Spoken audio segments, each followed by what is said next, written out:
আমি আজকে নতুন নতুন কিছু রেসিপি ট্রাই করেছি, তো সেগুলোই আপনাদের সাথে শেয়ার করবো আজকে। আসসালামু আলাইকুম, সবাই কেমন আছেন? আশা করি আল্লাহর রহমতে সবাই খুব ভালো আছেন। আমিও খুব ভালো আছি। আসরের নামাজ পড়ে আমি রান্নাঘরে চলে গিয়েছিলাম, যেহেতু সন্ধ্যাবেলা তো আমাদের রান্নাবান্না করতেই হয়। তো আমি চাচ্ছিলাম আগে থেকে রেডি করে রাখতে, তাহলে সন্ধ্যাবেলা নামাজ কালাম পড়ে আর কি রান্নাবান্না করতে পারবো। তো ফ্রিজে যে দেখতেছিলাম যে কী কী আছে, তো দেখলাম যে 2টা উস্তা আছে, তারপর হচ্ছে 2টা কাঁকরোল আছে। আর কাঁকরোল ভর্তাটা কিন্তু খুবই মজার হয়। আমি এর আগের দিন ইউটিউবে দেখতেছিলাম, যেহেতু কাঁকরোল আমার পছন্দ না, তো কাঁকরোল দিয়ে কি করা যায়, পরে দেখলাম যে ভর্তার রেসিপি আছে। তো আমি ওখান থেকে প্রথম দিন ভর্তা বানিয়েছিলাম, খেতে খুবই মজার হয়েছে। তো ভাবলাম যে আজকেও ভর্তা বানাই আর আপনাদের সাথে শেয়ার করি, কারণ এর আগের দিন শেয়ার করা হয়নি। তারপর হচ্ছে উস্তাও সিদ্ধ করতে দিয়েছি, মানে উস্তা কাঁকরোল আর কি সিদ্ধ করতে দিয়েছি ভর্তার জন্য। আর এখানে আমি ডাল ভিজিয়ে রাখছি। ডালটা দিয়ে কি করব এখনও আমি ওইভাবে ডিসিশন নিতে পারিনি। আর আমি যখন কাঁকরোল উস্তা সিদ্ধ করতে দিয়েছি, সামান্য পরিমাণের লবণ দিয়ে দিয়েছি। লবণ দিলে হয় কি তাড়াতাড়ি আর কি সিদ্ধ হয়ে যায়। তো এটা সিদ্ধ হতে থাকুক, আরও ডিসিশন নিতেছিলাম যে কি রান্না বান্না করব। যাই হোক, ফাইনালি এখানে হচ্ছে উস্তাগুলো সিদ্ধ হয়ে গিয়েছে। এখন আমি উস্তাটা তুলে নিব। আর কাঁকরোলটা কিন্তু সিদ্ধ হয়ে গিয়েছে, তবে পানিটা শুকিয়ে যাক, তারপরে আর কি নামিয়ে নিব। তারপরে একটু বারান্দায় যেয়ে দাঁড়িয়েছিলাম, কারণ সন্ধ্যাবেলার টাইমের আকাশটা দেখতে আমার কাছে খুব ভালো লাগে। তারপরে তাড়াতাড়ি করে রান্নাঘরে চলে আসছি, কারণ কাঁকরোলটাও সিদ্ধ হয়ে গিয়েছে, পানিটাও শুকিয়ে গিয়েছে। এখন আমি চুলাটা বন্ধ করে নামাজ কালাম পড়তে যাব। নামাজ কালাম পড়েও চলে আসছে। এখন হচ্ছে আমার মেন কষ্টের কাজ শুরু হয়ে গিয়েছে। এই গরমের ভিতরে রান্নাবান্না করতে হবে। তো কী রান্নাবান্না করব বুঝতে পারতেছি না। আমার বোন আমাকে দুপুরবেলার টাইমে একটা মুরগি নিয়ে আসতে বলতেছিল, কিন্তু ওই দুপুরবেলা রোদের ভিতরে আমার কোথাও যেতে ইচ্ছা করতেছিল না। তো কিছু করার নেই, আজকে আমাদের বাসায় ডিম আলু রান্না হবে, মানে ডিম আলু আমি রান্না করব। তো এখানে ডিমটাকে ফেটিয়ে নিয়ে সামান্য পরিমাণে লবণ দিয়ে এখন এই যে হালকা তেল দিয়ে ফ্রাই প্যানে তারপরে হচ্ছে ভেজে নিয়ে রোল করে তারপরে কেটে নিব। ও আর আমি কিন্তু রান্নাঘরে এসেই আগে যা যা রান্না করব সব কিছুই, মানে কাটাকুটির যা যা থাকে সব কিছুই কুটে বেছে রেডি করে নিয়েছি। তারপরে যে আর কি ডিম ভাজতেছি। এখন হচ্ছে ডিম আলুর জন্য মশলাটা বেটে নিব। তার আগে আমি এক কাজ করব, কড়াইতে তেল দিয়ে আলুটাকে একটু ভেজে নিব।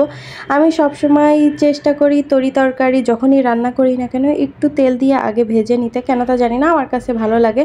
আর বিশেষ করে আলুটা আমি সব সময় যদি এমনি তরকারিতে 2-1টা আলু দিও আমি আগের থেকে ভেজে নিই, কারণ আমার মনে হয় আলুটা সিদ্ধ হতে একটু সময় লাগে। এই জন্য একটু ভেজে নিলে কি হয় তাড়াতাড়ি কিন্তু সিদ্ধ হয়ে যায়। তো এখানে আমি আলুটা ভাজতে দিয়ে দিয়েছি সামান্য পরিমাণে লবণ দিয়ে। তারপরে যে মশলাটাকে বেটে নিয়েছি, এখানে আমি মশলা দিয়েছি ঝাল, পেঁয়াজ, আদা, রসুন, জিরা বাটা আর সামান্য পরিমাণের হচ্ছে সরিষা বাটা। আমি ডিমে এর আগে কোনো সময় সরিষা দিইনি, কিন্তু আমি আমার বোনকে দেখলাম যে ও সামান্য পরিমাণে সরিষা বাটা দিলে খুবই মজা লাগে। তো আমি ওইভাবেই আর কি রান্না করি। তো আমি আলুটাকে কষাতে দিয়ে দিয়েছি। এখন ডালটাকে বেটে তারপরে হচ্ছে অল্প একটু বেটেছি ডালটা, এর ভিতরে তারপরে আদা বাটা, রসুন বাটা, পেঁয়াজ, ঝাল বেটে দিয়েছি। সব কিছু দিয়ে আমি একটু বড়া মতন বানিয়ে নিচ্ছি, মানে পেঁয়াজু। দেখলাম যেহেতু এখন সন্ধ্যাবেলার টাইমে বাসায় ছেলে মেয়ে আছে, তো যদি একটু ভাজা হয় পেঁয়াজু মতন বানানো হয় তাহলে ওরাও খাবে, আমারও একটু খাওয়া হবে। তো সেই অনুযায়ী আর কি আমি এখানে একটু সামান্য পরিমাণের ডাল বেটে ভেজে নিয়েছি। আর এখনও অনেক ডাল আছে, ওই ডালটা দিয়ে কি করব আমি ভালোভাবে বুঝতে পারতেছি না, মানে যে কি রান্না করা যায় না রান্না করা যায়।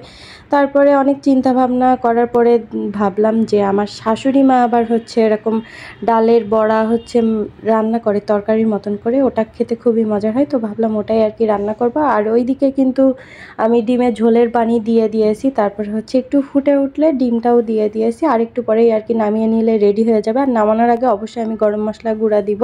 আর এইদিকে তো আমি বড়া ভাজতেছিলাম, তারপরে ডিম আলু রান্না করতেছিলাম, আবার ওইদিকে আমি ডালটা বেটে নিয়েছি। এখন হচ্ছে ডালটার ভিতরে সামান্য পরিমাণে লবণ হলুদ দিয়ে মানে বড়া মতন করে ভেজে নিব হালকা করে।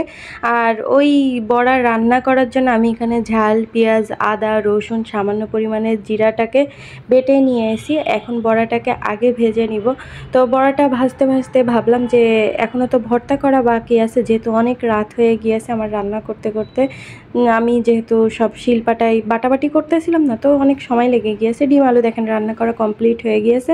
তো ভাবলাম যে এখন কাঁকরোল ভর্তা তারপরে উস্তা ভর্তাটা করি। তো এখানে আমি কাঁকরোলটা একটু ভেজে নিব, তারপরে এখানে ঝাল পেঁয়াজ দিয়ে সব কিছু ভালোভাবে ভেজে মাখিয়ে নিয়ে সামান্য পরিমাণের হচ্ছে সরিষার তেল দিলেই কিন্তু রেডি হয়ে যাবে কাঁকরোল ভর্তা। আর এটা খেতে কিন্তু খুবই মজার হয়। আমি বলবো আপনাদের সবার একবার করে হলেও বাসায় ট্রাই করা উচিত। যাই হোক, আমি বড়াগুলো ভেজে নিয়েছি, এখন বড়াগুলো রান্না করে নিব। তো তেলের ভিতরে আমি সব মশলা দিয়ে লবণ হলুদ দিয়ে ভালোভাবে মশলাটাকে কষিয়ে নিতেছি। মশলাটা পুড়ে যাচ্ছিলো, এর জন্য তাড়াতাড়ি করে আমি পানি দিয়ে দিয়েছিলাম। যাই হোক, তারপরে যখন মশলাটা ভাজতে ভাজতে তেলটা উপরে উঠে আসবে তখন হচ্ছে পানি দিয়ে দিব, ঝোলের পানি দেওয়ার পরে বড়াগুলো দিয়ে নামিয়ে নিলে আর কি রেডি হয়ে যাবে। তবে এই বড়াটা অনেকটা বড়ির মতন, পানি একটু বেশি দিবেন। যদি আপনারা ঝোলটা একটু বেশি রাখতে চান তাহলে পানিটা একটু বেশি দিয়ে দিতে হবে, নাহলে বড়াগুলো হচ্ছে ঝোল টেনে নেয়। তো আজকে আমি যে অনুযায়ী আর কি ঝোল রাখছিলাম, পরে দেখতেছি যে সব টেনে নিয়েছে, তো খুব খারাপ লাগতেছিল। আমি একটু ঝোল ঝোল করে রান্না করতে চাচ্ছিলাম। তো এখন আপাতত আমার রান্নাবান্না সব কমপ্লিট। এই যে দেখেন এখানে হচ্ছে ঝোলটা একটু কমে গিয়েছে। তো এখন আমি ফ্রেশ হয়ে আসব, তারপরে যে সবাই মিলে খাওয়া দাওয়া করব। তো এখানে আমার হাজব্যান্ড টেবিল গুছিয়ে দিয়েছে, এখন খাওয়া দাওয়া করব। আর সব কিছুই কিন্তু খেতে খুবই মজার হয়েছিল। তো আপনারাও আশা করি এই বড়ার রেসিপিটা বাসায় ট্রাই করবেন, খেতে কিন্তু খুবই মজার হয়। তো আপনাদের একটা কথা বলতে ভুলে গিয়েছি, বড়াটা যখন নামাবেন মানে চুলাটা বন্ধ করে দেবেন, তখন একটু হালকা গরম মশলা দিয়ে দিবেন। তো আজ এই পর্যন্তই, সবাই ভালো থাকবেন, আল্লাহ হাফেজ।